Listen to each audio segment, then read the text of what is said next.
उत्तरी भारत में नवीन भक्ति परंपरा की बात करते हैं तो उसके उदय के कारणों में ऐसे कई कारण थे जिन्होंने भक्ति का आंदोलन के उदय में योगदान दिया। क्रमवार इनकी बात करें तो सबसे पहला कारण हिंदू धर्म में आए अनेक दोष, जिसका जिक्र पूर्व में किया जा चुका है, और इन्हीं देशों का परिणाम था कि सामाजिक और धार्मिक जीवन में बहुत उथल पुथल मची हुई थी। धर्म के वास्तविक सिद्धांतों का स्थान खोखले अंधविश्वास, आडंबर और ढोंग ने ले लिया। ऊंच नीच, छुआछूत की भावनाएं काफी प्रबल हो चुकी थीं और अस्पृश्यता, दास प्रथा आदि ऐसी गलत गलत परंपराएं हिंदू समाज में आ चुकी थी, जिसका विरोध होना शुरू हो गया था। दूसरा कारण इसके उदय का है ब्राह्मणों का ही नैतिक पतन। ये ब्राह्मण जो स्वयं वैदिक परंपरा के अपने को अनुष्ठाता समझते थे, जो अपने को निर्दोष समझते थे, वे लोग स्वयं निर्दोष और जन सामान्य लोगों का शोषण करने लगे, जो बड़ा स्पष्ट रूप से दिखने लगा था। इनके द्वारा धन का लोभ, इनके द्वारा अन्य बुरे कार्य, और तो और इनके द्वारा धर्म को तोड़ मरोड़ कर अपनी सत्ता को बनाए रखने का प्रयास अब जग जाहिर होने लगा था। तीसरा उदय का कारण शंकराचार्य के स्वयं का सिद्धांत अद्वैत दर्शन, जो एक तरीके से जन सामान्य की समझ से बाहर था, और समझ से बाहर होने के कारण हिंदू धर्म, सामान्य हिंदू धर्म जो है वह जनता तक नहीं पहुंच पा रहा था, बल्कि एक तरीके से उन दोनों के बीच में विरोधाभास होने लगा था। भक्ति को अधिक महत्व दिए जाना अब आवश्यक हो गया, क्योंकि अद्वैत दर्शन शंकराचार्य का थोड़ा कठिन भी हो चला था। कुछ इतिहासकारों के अनुसार भारत में इस्लाम के बढ़ते हुए खतरे ने भी भक्ति आंदोलन के उदय में महत्वपूर्ण भूमिका निभाई। जैसा पूर्व में मैंने बताया या कहा कि सूफी धर्म के उदय का कारण हिंदू धर्म की बुराइयां तत्कालीन समाज में, और हिंदू धर्म में सुधार का कारण सूफी धर्म का आना। तो इस प्रकार सूफी संतों के प्रभाव ने भी भक्ति आंदोलन के विकास में बहुत महत्वपूर्ण भूमिका निभाई। इस्लाम के बढ़ते हुए खतरे ने भी भक्ति आंदोलन के उदय में काफ़ी योगदान दिया। और अंतिम कारण यदि हम नवीन भक्ति पंथ की परंपरा की करें तो इस काल में अनेक संतों का उद्भव हुआ, जिनका न तो किसी विशेष संप्रदाय से लगाव था, न किसी उद्देश्य किसी पृथक धर्म को स्थापित करना था। ये लोग कतई नहीं चाहते थे कि कोई नई परंपरा को ईजाद करें, कोई नई परंपरा को जन्म दें। उनका विचार था कि केवल प्रभु शक्ति तथा प्रभु प्रेम से ही मोक्ष की प्राप्ति हो सकती है, और इन्हीं विचारों ने भक्ति आंदोलन को जन्म दिया। भक्ति आंदोलन के उदय के कारणों को जानने के बाद अब हम चलते हैं कि भक्ति आंदोलन के सिद्धांत क्या थे, और इनके सिद्धांतों को भी क्रमबद्ध किया जा सकता है। पहला, सभी संतों ने ईश्वर की एकता पर बल दिया। एक ईश्वरवाद की विचार इनका सर्वोपरि था। चाहे आप किसी भी नाम से उसे पुकारें, ईश्वर एक है, ऐसा इन भक्ति आंदोलन के संतों का विचार था। दूसरा, ईश्वर की भक्ति, उसकी अनन्य भक्ति, भक्ति मार्ग, यही ईश्वर तक पहुंचने का मार्ग है, यही मोक्ष का रास्ता है, और इस अनन्य भक्ति के द्वारा ही जीवन मरण के इस चक्र से मुक्त हुआ जा सकता है। यह इनका दूसरा सिद्धांत था। तत्कालीन भक्ति आंदोलन के संतों के तीसरे सिद्धांत की बात करें तो इनका विचार था कि मनुष्य को अपने को पूर्ण रूप से ईश्वर को समर्पित कर देना चाहिए। यह पूर्ण समर्पण ही हमें सांसारिक लोभ से, सांसारिक विषयों से दूर रखेगा और हमें ईश्वर की शरण में जाने में मदद करेगा। चौथा सिद्धांत, कबीर, नानक, चैतन्य, जो तत्कालीन समाज के प्रसिद्ध संत थे, कि बिना गुरु के मोक्ष की प्राप्ति नहीं हो सकती। उनका विश्वास था कि गुरु का होना आवश्यक है। जैसा कि हमने सूफी धर्म में पढ़ा, पीर की परंपरा पर सूफी धर्म का विश्वास था और सूफी धर्म में तो दीक्षा भी उन्हीं के द्वारा ही दी जाती थी। इसी प्रकार कबीर ने भी इस बात पर जोर दिया, चैतन्य ने भी इस बात पर जोर दिया कि गुरु ही मोक्ष की प्राप्ति के लिए एक जरिया हो सकता है, वही उसे अंधकार से प्रकाश की ओर ले जा सकता है। पांचवा सिद्धांत, जाति पाति का खुलकर विरोध। जैसा पहले बताया गया है, उस तत्कालीन समाज में, बढ़ते ब्राह्मणवाद में, कुछ ऐसे वर्ग भी हो गए थे जिन्हें ब्राह्मण समाज से, जिन्हें वैदिक समाज से, वैदिक परंपरा से बाहर रखा जाने लगा। यह इन संतों को नागवार गुजरा और उन्होंने इसका खुलकर विरोध किया। मानव मानव में प्रेम भाव का संदेश दिया और जाति व्यवस्था को एक बहुत बड़ा अभिशाप मानते हुए उन्होंने आह्वान किया समाज का कि इसे पूरी तरह से उखाड़ फेंकें। छठवां सिद्धांत, बाह्य आडंबरों का विरोध। तीर्थ यात्रा, मूर्ति पूजा, दास प्रथा, अनुष्ठान, यज्ञ, ये सब ऐसी इनकी प्रथाएं थीं जो बड़े खर्चीले ही नहीं हो चले थे, बल्कि ब्राह्मणों के द्वारा ये एक नई परिपाटी में चलने लगे थे, जिसके खिलाफ, जिसके विरुद्ध इन संतों ने अपनी आवाज़ उठाई और इस बात पर जोर दिया कि ये सब आडंबरों, दिखावों का स्थान भक्ति मार्ग में नहीं है। इसका खंडन भी किया। अंतिम सिद्धांत कि किसी भाषा विशेष को उन्होंने अपने लिए पवित्र नहीं माना। स्थानीय भाषा, स्थानीय परंपराएं उनके लिए उतनी ही महत्वपूर्ण, मूल्यवान थी जितना कि कोई अन्य भाषा। उन्होंने जोर दिया कि ईश्वर तो केवल भक्ति और हृदय की भाषा ही समझता है। अपने विचार को जन सामान्य तक पहुंचाने के लिए हमें ऐसा सरलतम भाषा का उपयोग करना चाहिए जिससे जन सामान्य हमारे विचारों को समझ सके और भक्ति मार्ग की परंपरा को अपना सके।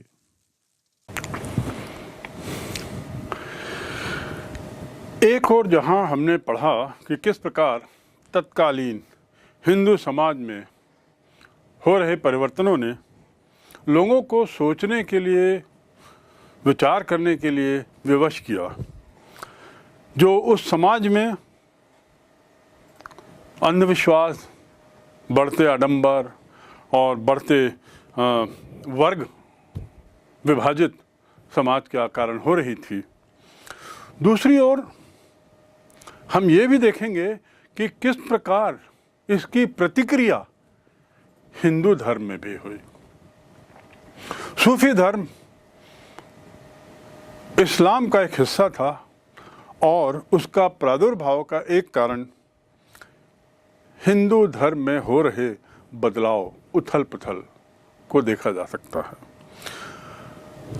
जब सूफी धर्म आया, प्रचलित हुआ, प्रसिद्ध हुआ और विस्तृत हुआ, तो सूफी धर्म ने भी हिंदू धर्म को अपने तरीके से प्रभावित किया।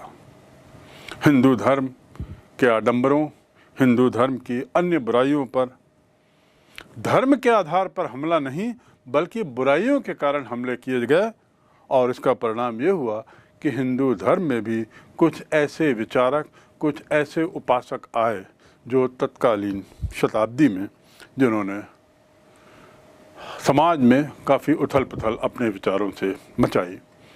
कबीर, चैतन्य, मीराबाई, गुरु नानक आदि कुछ नाम हैं जो तत्कालीन समाज में बहुत प्रसिद्ध हैं और आज भी उनके अनुयायी बहुत बड़ी संख्या में केवल देश में नहीं बल्कि विश्व में फैले हुए हैं। इन संतों के अलावा और भी बहुत से संत क्षेत्रीय जगहों पर हुए। अपने अपने क्षेत्रों में स्थानीय तरीकों से उन्होंने सामाजिक बुराइयों पर अपने आख्यान दिए, अपने उपदेश दिए और समाज में एकता, समाज में एकजुटता, समाज में समरूपता आदि का काफ़ी प्रयास किया। तत्कालीन हिंदू समाज की यदि हम बात करें तो हम कह सकते हैं कि उस समय जो मोक्ष का मार्ग था हमारे धर्म में, हिंदू धर्म में, ज्ञान मार्ग, कर्म मार्ग और भक्ति मार्ग, ये 3 मार्गों के माध्यम से ईश्वर प्राप्ति की बात कही जाती है, मोक्ष की प्राप्ति की बात कही जाती है। तो जिस समाज की, जिस काल की हम बात कर रहे हैं, उस काल में भक्ति मार्ग का प्रादुर्भाव था। कर्मकांड की तो काफ़ी आलोचना होने लगी थी। तो उस भक्ति मार्ग में भी कुछ एक तरीके से विभाजन था, एक तरीके से उसके अपने प्रकार थे। तो भक्ति मार्ग में एक कहलाता है सगुण भक्ति मार्ग। सगुण भक्ति मार्ग अर्थात पूजा उपासना का ऐसा रास्ता जिसमें मोक्ष पाने के लिए मूर्ति की पूजा की जा सकती है, मूर्ति की पूजा की जाती थी, देवी देवताओं को एक आकार दिया गया था। तो इनका एक आकार होता था, इनके आराधना के लिए मूर्ति पूजा आदि पर विश्वास होता था। यह कहलाता है सगुण मार्ग। और सगुण मार्ग के जो उपासक थे, सगुण मार्ग के जो प्रसिद्ध लोग हैं, इस परंपरा में सगुण मार्ग में वो 2 तरीकों से, 2 रास्तों में बांटे जा सकते हैं। एक जो कृष्ण भक्त और दूसरा राम भक्त। सगुण मार्ग की उपासना की परंपरा में कृष्ण मार्ग के अनुयायियों में सबसे ज़्यादा प्रसिद्ध हैं चैतन्य महाप्रभु, सूरदास और मीराबाई। मैं पुनः दोहरा दूं, चैतन्य महाप्रभु, सूरदास और मीराबाई, ये अपने गीतों के माध्यम से कृष्ण भगवान का अनुसरण करते हैं, उन कृष्ण भगवान की पूजा करते हैं, उनकी आराधना करते हैं। और इनका जरिया आराधना का गीत, दोहे, छंद आदि हुआ करता था। दूसरा मार्ग जो सगुण मार्ग के अंतर्गत ही आता है वह है राम भक्ति मार्ग। कृष्ण भक्ति मार्ग और राम भक्ति मार्ग। राम भक्ति मार्ग में तत्कालीन युग ने, तत्कालीन काल ने तुलसीदास का उद्भव देखा। और ये तुलसीदास जिन्होंने रामचरितमानस की रचना की, ये राम भगवान थे, राम भक्त के अनुयायी थे। भक्ति मार्ग के 2 जो भाग हैं, 2 प्रकार हैं, उसमें एक सगुण में ये 2 आते हैं। निर्गुण मार्ग का अर्थ होता है जो दूसरा रास्ता है भक्ति मार्ग का ही, जिसमें ईश्वर को निराकार माना जाता है, उनका कोई आकार नहीं है। और इसके साथ ही ये ईश्वर अमूर्त है। ईश्वर की उपासना का तरीका में एक दूसरे तरीके से है। और इस निर्गुण मार्ग की परंपरा में कबीर का नाम आता है। संत कबीर निर्गुण मार्ग के भक्ति मार्ग में विश्वास करते थे और उन्होंने यह मार्ग अपनाते हुए एक नई परंपरा, उपासना के एक नई परंपरा को जन्म दिया।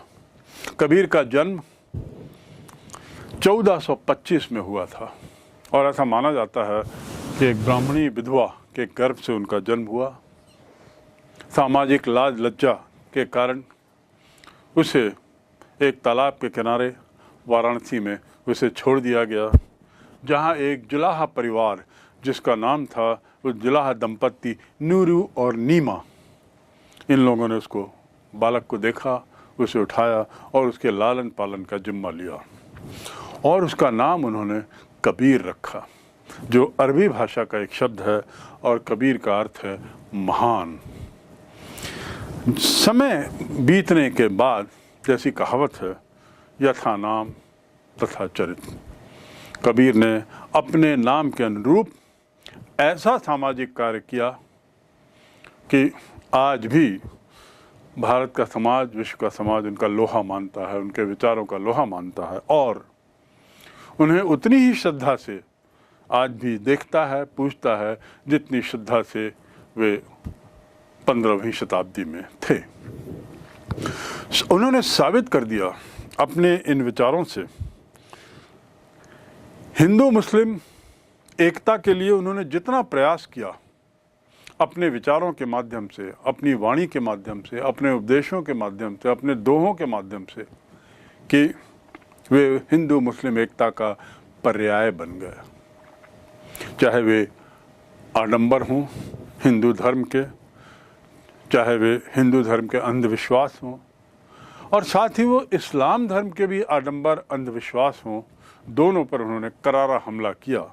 और इस हमले के माध्यम से, इस व्यंग्य के माध्यम से उन्होंने बताने की चेष्टा की कि ईश्वर एक है और ये सब ढकोसला, ये सब आडंबर किसी काम का नहीं। इनकी शिक्षाओं के बारे में यदि बात करें तो उसे निम्नांकित देखा जा सकता है। पहला, उन्होंने कहा ईश्वर निराकार है, यानी उसका कोई शेप, कोई आकार नहीं होता। दूसरा, वेद और पुराण आदि की प्रामाणिकता को, कुरान की प्रामाणिकता को उन्होंने अस्वीकार किया।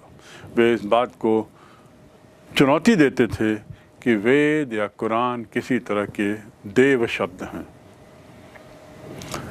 तीसरी बात उनकी कि उन्होंने आडंबरों का अत्यधिक जमकर विरोध किया, और उनकी जो लाइनें हैं, उनकी जो कविताएं हैं, उनकी जो पंक्तियां हैं, उसकी कटुता इस बात को प्रमाणित करती है कि पूरे खुले दिल से उन्होंने दोनों धर्मों पर, उनकी बुराइयों पर, कुरीतियों पर, परंपराओं पर, गलत परंपराओं पर हमला बोला।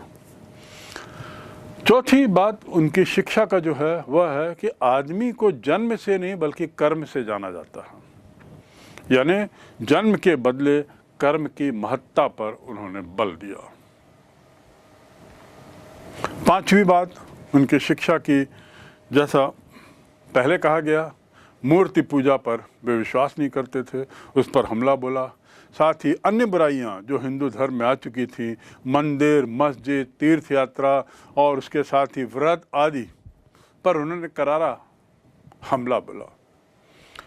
उन्होंने स्पष्ट कहा कि ये सब यात्राएं धर्म के नाम पर हमें ईश्वर की ओर नहीं ले जाती, बल्कि उसके लिए तो भक्ति ही एकमात्र रास्ता है। और हिंदू मुस्लिम एकता पर उन्होंने इसी बात को लेकर बारंबार जोर दिया। पाहन पूजय हरि मिलय तो मैं पूज पहाड़, पाहन पूजय हरि मिलय तो मैं पूज पहाड़, तांते को चाकी भला मीच खाए संसार। इसके साथ उनका ये भी कहना था इस्लाम धर्म को लेकर, कांकर पाथर जोड़ी के मस्जिद लई बनाए, ता चढ़ी मुल्ला बांग दे का बहिरा हुआ खुदाए। कंकर और पत्थर जोड़ जोड़ कर मस्जिद बनाई जाती है और उसकी बहुत ऊंची ऊंची मीनारें बनाई जाती हैं, और उसके बाद आज तो वहाँ लाउड स्पीकर भी लगाया जाता है, और फिर वहाँ से मौलवी या मुल्ला जोर जोर से कुरान की आयत पढ़ता है। तो इस बात पर हमला करते हुए उस समय 15वीं शताब्दी में जब मुस्लिम लोग शासक थे, उनकी चिंता न करते हुए उन्होंने साफ कहा कि क्या खुदा या भगवान ईश्वर बहरा हो गया है जो इतनी ऊंचाई पर जाने के बाद जोर जोर से चिल्लाने की जरूरत पड़ती है। हिंदू धर्म पे उन्होंने कहा, पोथी पढ़ी पढ़ी भय मुआ, फिरा न मन का फेर, तन का मन का दारिदय, मन का फेर। पोथी पढ़ी पढ़ी भय मुआ, फिरा न मन का फेर, तन का मन का डारी दे, मन का फेर। किताब पढ़ पढ़ के तो ऐसा लगता है कि हम ईश्वर प्राप्त कर लेंगे, यह धारणा बहुत गलत है। कबीर ने कहा कि जो शरीर की जो माला है, या ऐसा गिनते हैं जो मन का, हाथ की मनका को गिनने से भगवान नहीं मिलेगा। हमें तो अपने मन के मनके को बदलना पड़ेगा, मन की माला को बदलना पड़ेगा। ये जो अंधविश्वास है, जो आडंबर हैं, जो दूसरे धर्मों के प्रति विद्रोह है, विरोध है, इससे दूर हटना पड़ेगा, तभी जाकर हमें ईश्वर मिलेगी। कबीर के जन्म और उनके बचपन के बारे में जानने के बाद अब थोड़ा हम उनकी शिक्षाओं के बारे में एक खाका खींचें। उनका जो मार्ग था वह भक्ति मार्ग था। उनका विश्वास था कि भगवान के प्रति श्रद्धा और भक्ति ही ईश्वर को प्राप्त करने का सर्वश्रेष्ठ मार्ग है। उन्होंने ये भी कहा कि बिना भक्ति के धर्म धर्म नहीं है, यानी भक्ति ही अत्यावश्यक है यदि हमें परमेश्वर को प्राप्त करना है। तो परम सत्ता के अनेक नाम हैं, जैसे अल्लाह, पीर, हजरत, खुदा आदि आदि। इस्लाम धर्म में ऐसी वेदांतिक विचारों में भी जो नाम हैं उसका उन्होंने जिक्र किया और उनको कहा कि वे ब्राह्मण, अलख, निराकार आदि नामों से संबोधित किए जा सकते हैं, लेकिन अंततः परमेश्वर एक है, ऐसा उनका कहना था। वेदांत दर्शन के प्रभाव का ही असर था कि उन्होंने इस बात को स्पष्ट किया कि ईश्वर एक है और शब्द और शून्य ऐसे शब्दों का भी उन्होंने अपने उपदेशों में, अभिव्यंजनाओं में बारंबार प्रयोग किया है। इसको अपने तरीके से उन्होंने परिभाषित किया, शब्द और शून्य। ये जो दोनों शब्द हैं, ये शब्द योगी परंपरा से लिए गए हैं। एक परम सत्य पर बल देते उन्होंने दोनों धर्मों को फटकार लगाई। उनका ये कहना था कि परम सत्य एक है और उसके लिए जो दोनों धर्मों में कश्मकश मची हुई है, खींचातानी मची हुई है, यह बिल्कुल गलत है, न्यायोचित नहीं है। गुरु महत्ता पर बल दिया और कहा कि गुरु के दिए गए मार्ग का पालन करते हुए ही ईश्वर प्राप्ति की जा सकती है। ईश्वर को भक्ति व उसको रास्ता दिखाने का कार्य गुरु करते हैं, इसलिए गुरु की महत्ता पर उन्होंने बारंबार बल दिया।